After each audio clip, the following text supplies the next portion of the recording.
नमस्कार दोस्तों। आजकल ठंड का मौसम चल रहा है और हमारी ओपीडी में बहुत से पेरेंट्स ये सवाल पूछते हैं कि सर हम क्या करें कि हमारे बच्चे को ठंड ना लगे, ठंड से बचने के उपाय बताइए। देखिए, सबसे पहले तो मैं आपसे ये बात करना चाहूँगा कि ठंड लगना एज सच किसे बोलते हैं। ठंड में बच्चे बार बार क्यों बीमार होते हैं, बार बार उनको खांसी जुकाम क्यों आता है। ठंड में दो तरीके की प्रॉब्लम होती हैं। स्पेशली जो छोटे बच्चे होते हैं उनको होते हैं वायरल इश्यूज़।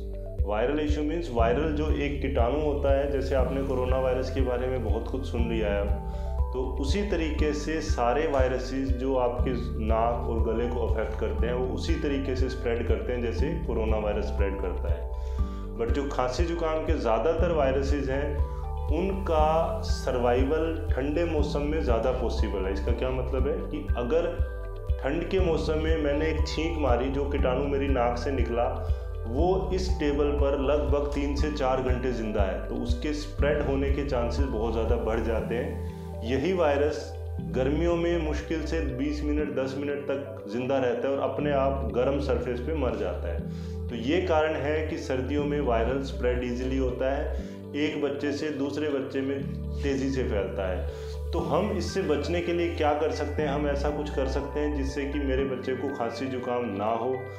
फ्रैंकली स्पीकिंग, ये करने का एक ही तरीका है जो पिछले साल हुआ था, लॉकडाउन लगा दो। But that is not practically possible. हमारे बच्चे बाहर भी निकलेंगे, स्कूल भी जाएंगे, सब कुछ करेंगे, तो इसलिए 100% खांसी जुकाम से बचाना पॉसिबल नहीं है। ये वायरसेस इस सीज़न में स्प्रेड होंगे ही होंगे।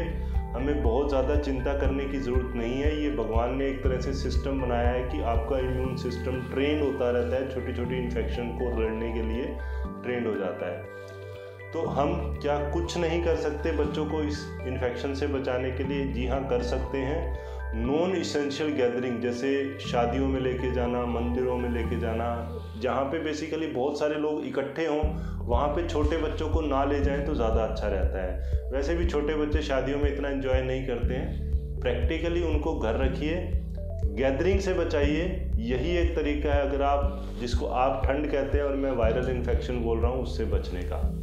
तो ये बातें थी बच्चों में खांसी जुकाम से कैसे बचा जाए। इसके अलावा बहुत सारे पेरेंट्स हमसे पूछते हैं, जी क्या मेरा बच्चा नंगे पैर घूमता है तो इससे खांसी जुकाम होगा? सर, साइंटिफिकली स्पीकिंग नहीं होगा। बिना टोपी के घूमता है, क्या इससे जुकाम हो रहा है? नहीं होगा। ऑलमोस्ट सारे बच्चे नंगे पैर बिना सिर ढके या रात को चद्दर उतार देते हैं या रज़ाई उतार देते हैं, ये लगभग सारे बच्चे करते हैं। तो इस पर बहुत ज़्यादा वरी करने वाली बात नहीं है। मैं ये नहीं कह रहा हूँ कि टोपी मत डलवाइए, चप्पल मत डलवाइए, बट इस चीज़ को लेकर बहुत ज़्यादा एकदम से बच्चे के पीछे मत पड़िए कि तेरे को ये करना ही करना पड़ेगा। इस चीज़ से, ठंड से एज सच वायरल इन्फेक्शन होने का चांसेस नहीं बढ़ता है। तो क्या ठंडे मौसम में कोई भी इशू नहीं है बच्चों में?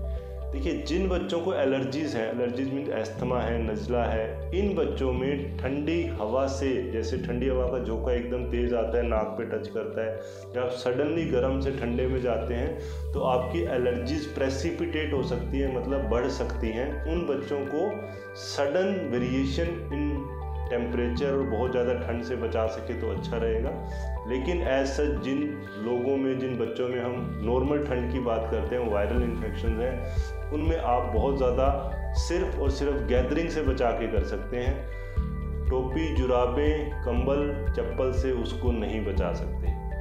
अगर आपके कोई सवाल हैं आपके बच्चों के रिगार्डिंग, आप पूछना चाहते हैं, तो प्लीज़ कमेंट बॉक्स में ज़रूर बताइए। हम आपका सवालों का जवाब देने के लिए तत्पर हैं। धन्यवाद।